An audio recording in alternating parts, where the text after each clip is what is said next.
Bonjour, hi, Canada. Greetings, everyone. It's Hugh Hewitt. Good morning to you on this Tuesday, May 19th, in the year of the plague, 2020.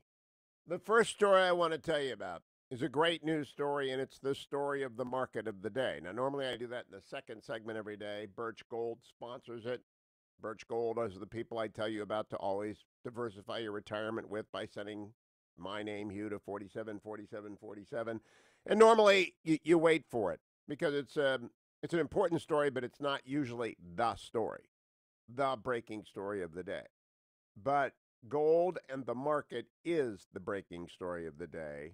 And just for comparison, in February, when COVID was just starting to be an issue, I started talking about it on January 20th. But in early February, gold got to $1,500 and the Dow was at 29,000.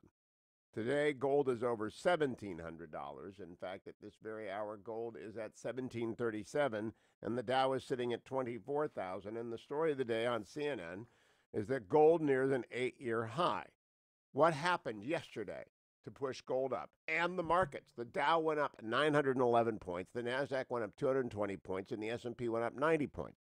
What happened yesterday is what I told you about in yesterday's business story, is that the vaccine by Moderna appears to work. All right, so the vaccine against the virus that has been approved for fast tracking testing appears to work. Now, that is not a guarantee that it will survive the third phase. The first two phases have gone very, very well. If it does, I want to quote now from the Wall Street Journal, Eddie Lowe, senior investment strategist at Maybank Group Wealth Management in Singapore. The markets are positive on the vaccine news because it will help eradicate the concerns of a resurgence of the virus. But he said markets would fluctuate until there was more definitive evidence that the vaccines were effective. Well, look, there are a dozen, 2 dozen, 3 dozen different companies searching for a vaccine. One of them is going to get it. And the Wall Street Journal, again, this ties into it, lead editorial, Moderna's vaccine hope. Stock and oil prices climbed on Monday. And by the way, oil right now, again, this is brought to you by Birch Gold. Text my name to 474747 to go to hughgold.com. Light crude is up to $31.45 a barrel.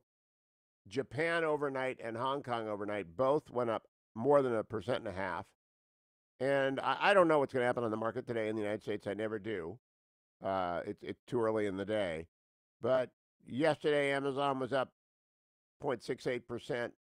I think it's headed for another great day today. I think all of the market is just going to say, wow, if we get a vaccine and all of this stimulus, the country has been washed down in money. And more is coming, by the way, because the states can't make up what they lost in the first quarter. There's got to be a deal in exchange for liability protection. I'll talk about that. But if this vaccine is real and we get through the summer and the summer suppresses the virus and we have better therapeutics from places like Sorrento Therapeutics in San Diego, California, and we get better treatment and hospital capacity, and then we get a vaccine, the market recovery will be extraordinary. By the way, Donald Trump will be reelected because you don't want to go back to the Democrats running government the way that the CDC ran the original development of the test. That's why we're in the position we are vis-a-vis testing. We got up to a month slow start because of the CDC running like the government does. We need free markets and free minds to produce free prosperity. We need the markets to be unregulated the way Trump has unregulated them. We need growth. So the Wall Street Journal writes, stock and oil prices climbed on Monday, today's Tuesday, of course, on news that a coronavirus vaccine candidate by biotech startup Moderna has shown promise in early clinical trials. Governments are starting to lift their lockdowns, but America and the rest of the world will need an effective vaccine and maybe several for a return to pre-virus normalcy. It took 20 months for scientists to prepare a SARS vaccine for a test on humans, but private innovation is compressing the time frame against COVID-19. Using rapid genetic sequencing and its nimble mRNA manufacturing platform, Moderna was able to develop and deliver a vaccine to the National Institute of Health for clinical trials in late February. Moderna's mRNA vaccine gives cells a building manual to produce a particle that resembles the spike on the coronavirus. The goal is to induce an antibody response similar to the actual virus. Because the vaccine doesn't utilize a pathogen particle, there are fewer safety risks. Production can also be scaled up using a standardized process. The first phase of a clinical trial examining whether the vaccine is safe and causes an immune response began in mid-March. 45 healthy participants, volunteered age 18 to 55, received varying doses. Moderna reported on Monday that all participants who'd been evaluated after receiving 2 doses developed antibody levels at or above those seen in patients who had recovered from the virus. This suggests that the vaccine could be effective and none of the participants experienced severe side effects. Separately, Moderna reported that its vaccine, quote, provided full protection against viral replication in the lungs in mice infected with the coronavirus. On May 7, the Food and Drug Administration cleared the company to begin phase 2 trials with 600 participants, including individuals over age 55, to determine whether they also muster a robust immune response. By the way, I'll volunteer for that, Moderna. I'm 64. I ran 10 miles yesterday. My calf muscle may have given up a little bit, but I am in great shape. On May 12th, the FDA granted Moderna Fast Track designation, and the company plans to begin the third phase of its trial to assess the vaccine's efficacy in thousands of people in July. A vaccine could be made available for high-priority groups such as healthcare workers as early as the fall if results show promise. Just on Saturday, Al Sharpton was scoffing at me that we would be done by December.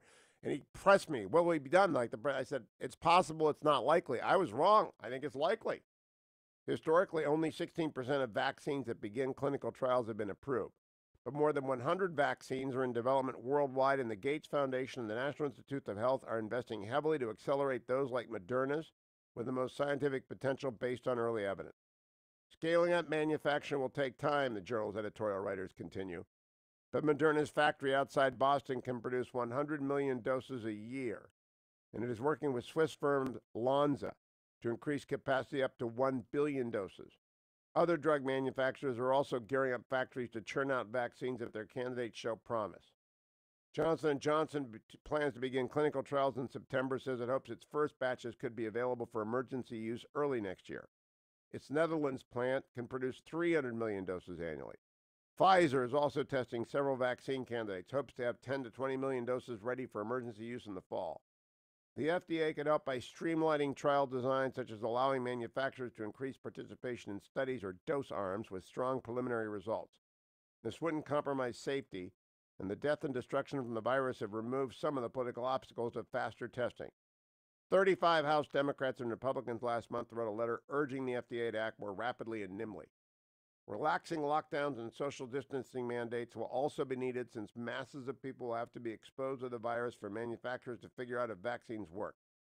Until a vaccine is widely available, large gatherings may not occur. International travel will be limited. Millions of people will feel anxious about returning to pre-virus habits, which is why markets are cheering on Moderna, despite the uncertainties that remain, and Americans should be too. I am. And I am certainly very, I think that gold number, the reason gold went up is because the market prices in good news and bad news, and it usually overreacts. But the markets yesterday going up so strongly indicated that, hey, recovery's on its way. That also means that all that money's out there, stimulus, it's still going to be out there, which means inflation. Yep, we're thinking about, we're in a depression right now, and the markets are looking ahead and saying inflation, and they're investing in gold. So you can do the same by texting my name, Hugh, to 474747, or go to hughgold.com. Let me also tell you all, coming up on the show today, Wisconsin Senator Ron Johnson, because we've got to get Mike Flynn, the case against him, dismissed. Obamagate is what I wrote my Washington Post editorial about. I'll tell you about it in the next segment. Indiana Senator Mike Braun, Arkansas Senator Tom Cotton. I'll have journalist David Drucker, Byron York, Susan Crabtree, and author Tom Holland, one of the great historians at work in the world today as well. Because a lot of news is happening. You'll hear about it all here first, including the Israelis took down all the ports in Iran as a snapback. Israeli behind a cyber attack that caused total disarray at Iran port. Good for them, because Iran was messing with Israel's water system. You don't want to mess with Israel when it comes to cyber stuff. That's just a word of wisdom to the mullahs. I'll be right back, America. It's the Hugh Hewitt Show.